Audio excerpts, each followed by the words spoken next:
Yeah, I'm not gonna give a fully fledged intro for this one. I played Sekiro and it kind of ruined Bloodborne for me, simple as that. I love both of these games immensely, but playing them almost back to back was a huge mistake.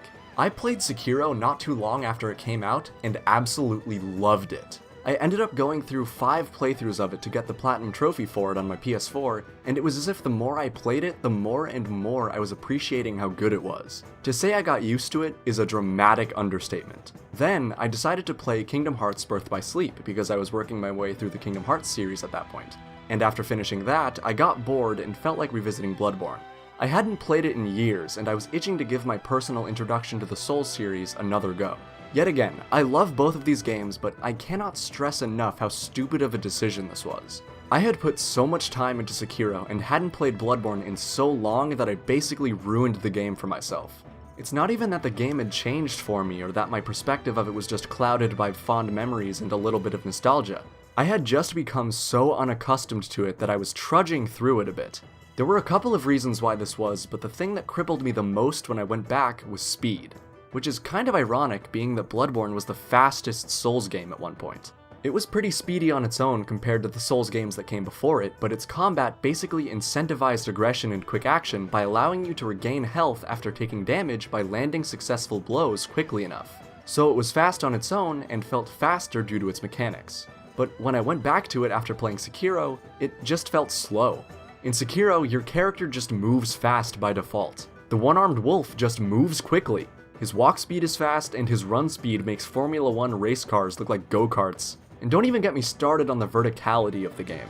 In Sekiro, you're climbing up buildings, swinging through snow-littered valley crevices with a grappling hook, and hanging from the sides of ancient temples suspended high in the mountains. And when I went back to Bloodborne, even jumping across ledges felt antiquated. Seriously, I never realized how different a jump button in a game like this would feel until I experienced it. And in that regard, going back to Bloodborne was hard.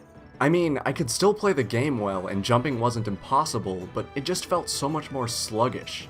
Suffice it to say, this made me very aware that there's a higher speed even in the general traversal of levels in Sekiro that I didn't really comprehend until I went back to Bloodborne.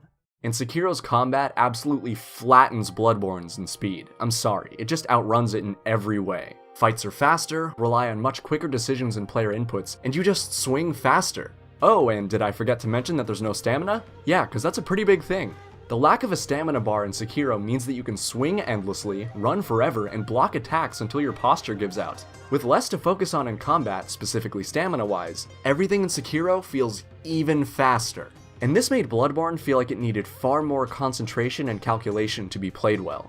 This was also partially due to the fact that I chose to play with the Beast Cutter, which is incredibly slow. But most of the other weapons aren't much faster, so I would have had a relatively similar experience. And the weirdest thing to me is, some parts of it still felt kind of fast. So, what was once the fastest FromSoft game started to feel like some weird slow-fast in-between that couldn't make up its mind. And yet again, that's nothing on Bloodborne. I just got so used to the speed of Sekiro that Bloodborne started to feel nothing but awkward.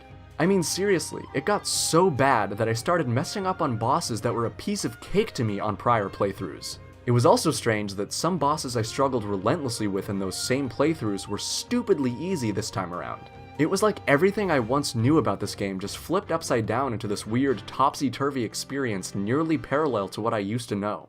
This time around the Old Yharnam, I also noticed that I was starting to dislike some of Bloodborne's levels quite a bit.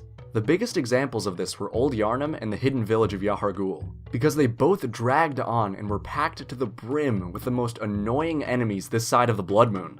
Now, these levels were pretty annoying before, but when I was used to playing the game, they were a lot easier to deal with because I was in the zone and ready to tackle what was coming. But because I was untrained and spoiled by the speed of Sekiro, these levels felt far worse to deal with. To add insult to injury, the only Sekiro level that gets annoying sometimes is the Harada Estate, and that's only because it takes a while to get through if you want to pick everything up. Old Yharnam and Yahar'gul are just as long and large as the Harada Estate, if not more so. So, going through something along those lines at a much slower pace and without everything I was used to from Sekiro really got on my nerves. Just as a closing note, these games are great, but if you want to play them both really badly, play Bloodborne, then Sekiro. It's much easier to adjust to a speed increase than a speed decrease. Just take my word for it.